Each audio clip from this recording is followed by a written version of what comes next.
সন্ধ্যার পরে আমরা আটোয়ারী উপজেলায় আমাদের সর্বশেষ নির্বাচনী জনসভা করি। সেখানে হাজার হাজার মানুষের সমাগম ছিল। এর একদিন আগেই সেখানে বিএনপির জনসভা ছিল। তাদের জনসভায় যত মানুষ ছিল তার অন্তত 6 থেকে 7 গুণ মানুষ সেখানে ছিল। এরপরই আসলে সম্ভবত তারা তাদের জায়গা থেকে মাথা ঠিক রাখতে পারে নাই। আমাদের যারা নেতাকর্মীরা নিজেদের ইউনিয়নে ফিরে যাচ্ছিল, 2টা ইউনিয়নে এই ঘটনা ঘটেছে। একটা হচ্ছে ধামর ইউনিয়ন আর একটা মির্জাপুর ইউনিয়নে। সেখানে তারা যখন যাচ্ছিল বাসার দিকে, তাদের ভ্যান এবং পিকআপ আটকিয়ে তাদের উপরে হামলা করা হয় এবং পায়ে পাড়া দিয়ে ঝামেলা করার যে বিষয়টা, ওই রকম একটা ছোট্ট ব্যানারকে ইস্যু করে তারা এই ঝামেলাটা তৈরি করে। কিন্তু এরকম না যে তারা কোনো ব্যানার কেটে ফেলেছে বা ছুটিয়ে ফেলেছে। এই কাজ আমাদের কেউ কখনো করে নাই, করবেও না। এটা আমাদের জায়গা থেকে স্পষ্ট নির্দেশনা। তো এরপরে তাদের উপরে বিএনপির ওইখানে কিছু নেতাকর্মী নামক সন্ত্রাসী, তারা তাদের উপর আক্রমণ চালায়। তারা তাদের জায়গা থেকে দেশীয় অস্ত্র দিয়ে, যেমন হাতের ফিঙ্গারে তাদের কিছু ধারালো রিং ছিল, যেগুলো দিয়ে তারা আঘাত করে। এরপরে একজনের চোখ রক্তাক্ত হয়ে যায়, চোখের উপরে ফেটে যায়, সেলাই দিতে হয়।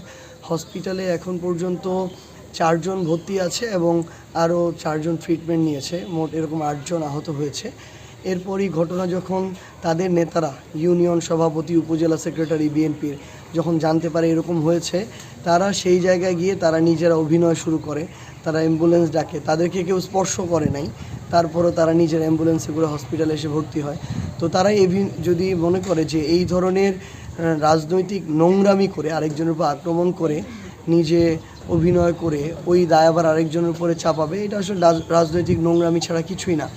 বরং আমরা আমাদের জায়গা থেকে দেখেছি যে তারা আসলে ওই মানুষদেরকে একটু ভয় দেখানোর জন্য, যেন তারা ভোট কেন্দ্র পর্যন্ত না যায়, এই ভীতিকর পরিবেশ তৈরির জন্য তারা এই কাজটা করেছে। সেখানে যে 2টা গ্রামে এই হামলাটা হয়েছে, একটা গ্রামে 900-র মধ্যে আমাদের জোট অন্তত 800 ভোট পাবো, আরেকটাতে 1500-র মধ্যে অন্তত 1400 ভোট পাবো। ওই 2টা গ্রামে এটা হয়েছে যেন একটা ভীতিকর পরিবেশ তৈরি করা যায়, যারা বৃদ্ধ আছে তারা তাদের জায়গা থেকে যেন ভোট দিতে না যায়। একজন আমাদের মা, যার বয়স 58 থেকে 60 হবে, তাকেও ওইখানে আঘাত করা হয় এবং মাটিতে ফেলে দেওয়া হয়। তো এই ধরনের অনাকাঙ্ক্ষিত এবং সন্ত্রাসী কায়দায় আচরণ তারা তাদের জায়গা থেকে যখন করে, আমরা তো আমাদের নেতাকর্মীদেরকে বিপদে ফেলে নিজেরা কখনো ঢাকায় লন্ডনে গিয়ে বসে থাকতে পারি না। আমরা সাথে সাথে আমি আমার গাড়ি নিয়ে যখন সেদিকে যাই, আমি দেখি জায়গায় জায়গায় তারা তাদের 30 জন, 40 জন, 50 জন করে দাঁড় করিয়ে রেখেছে নেতাকর্মী। সবাই সন্ত্রাসী কায়দায় লাঠি সোটা নিয়ে দাঁড়িয়ে আছে।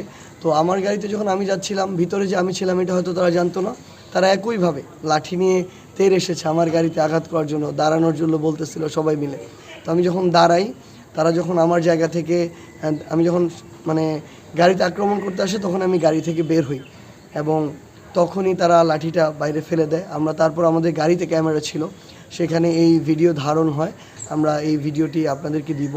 তো আমরা মনে করি বিএনপি এখন যখন দেখছে মাঠের তাদের অবস্থা একদমই ভালো না, এটার দোষ কিন্তু বিএনপির নিজের।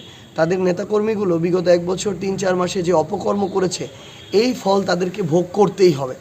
সো এই জায়গা থেকে এখন যদি তারা ভীতিকর পরিবেশ তৈরি করে জনগণের উপর আক্রমণ করে রক্তাক্ত করে মনে করে যে তারা বিজয় লাভ করবে, এটা কোনোদিনও সম্ভব না। বরং প্রশাসন যদি তাদের জায়গা থেকে স্ট্রিক্টলি কোনো ব্যবস্থা না নেয়, প্রশাসন যদি শুধুমাত্র হাত মিলানোর মধ্য দিয়ে মীমাংসা করে দেওয়ার চেষ্টা করে, তাহলে আমরা আমাদের জায়গা থেকে রাজনৈতিক যা পদক্ষেপ নেওয়ার নিব। এখন ওই দিন নাই যে একটা দল নির্বাচন ডমিনেট করবে আর একটা দল তাকায় থাকবে। তারা যদি তাদের জায়গা থেকে ভাড়া করে 200 লোক আনতে পারে, আমরা আমাদের জনশক্তি 500 নামাইতে পারবো। তো আমরা স্পষ্ট করে এটুকু বলতেছি, আমরা এই নির্বাচনকে প্রভাবিত করার, ভীতিকর পরিবেশ তৈরি করার কোনো সুযোগ আমরা আমাদের জায়গা থেকে কাউকে দিব না।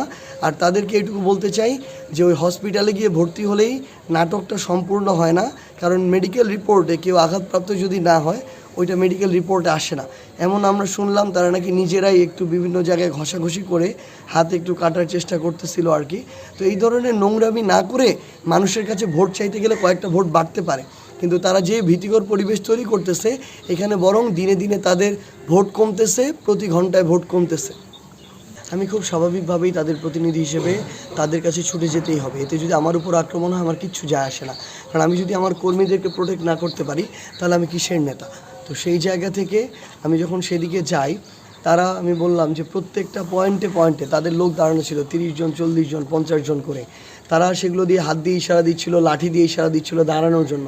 আমরা দাঁড়াই নাই, কিন্তু আমরা যখন ওই ইউনিয়নে পৌঁছাই ওইখানে সামনে থেকে একজন বয়স্ক লোক বিএনপির সমর্থক হবে, সন্ত্রাসী কায়দা বিশাল বড় এক লাঠি 10-12 হাতের একটা লাঠি নিয়ে আমাদের গাড়ির সামনের গ্লাসে মারার জন্য আসছে। এরকম ভিডিও আমাদের কাছে, ছবিটাও আছে, ভিডিও আছে।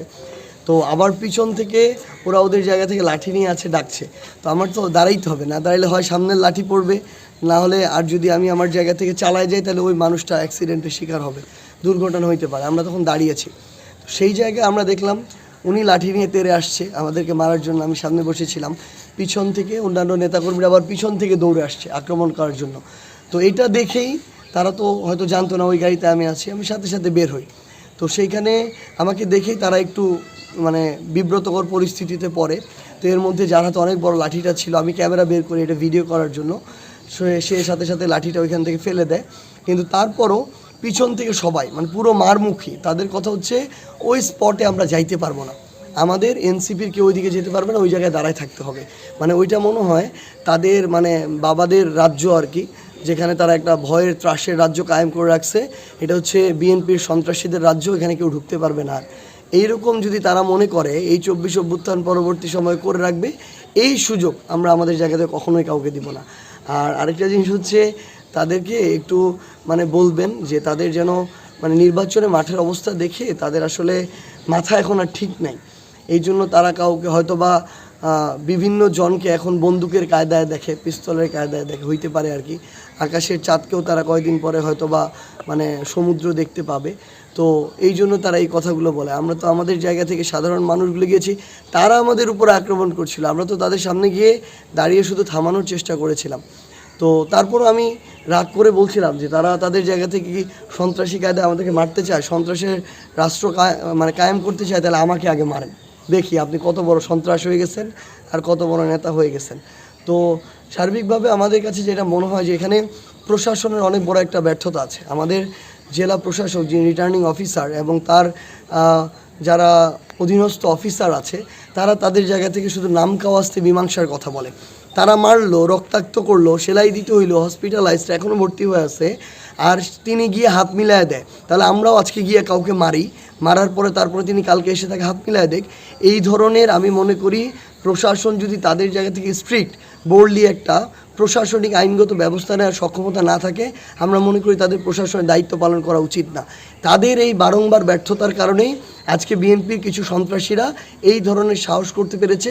আমরা আশঙ্কা করছি যে নির্বাচন পর্যন্ত তারা একটা ভীতিকর পরিবেশ তৈরি করে নির্বাচনে যে সুষ্ঠু এবং নিরপেক্ষ নির্বাচন, এই জায়গায় তারা ব্যাঘাত ঘটাতে চাইবে। কিন্তু প্রশাসন যদি ব্যর্থ হয়, আমরা আমাদের জায়গা থেকে রাজনৈতিকভাবে এই সন্ত্রাসীদেরকে মোকাবেলা করার জন্য যেটা করতে হয় আমরা আমাদের জায়গা থেকে সেটাই করবো ইনশাআল্লাহ।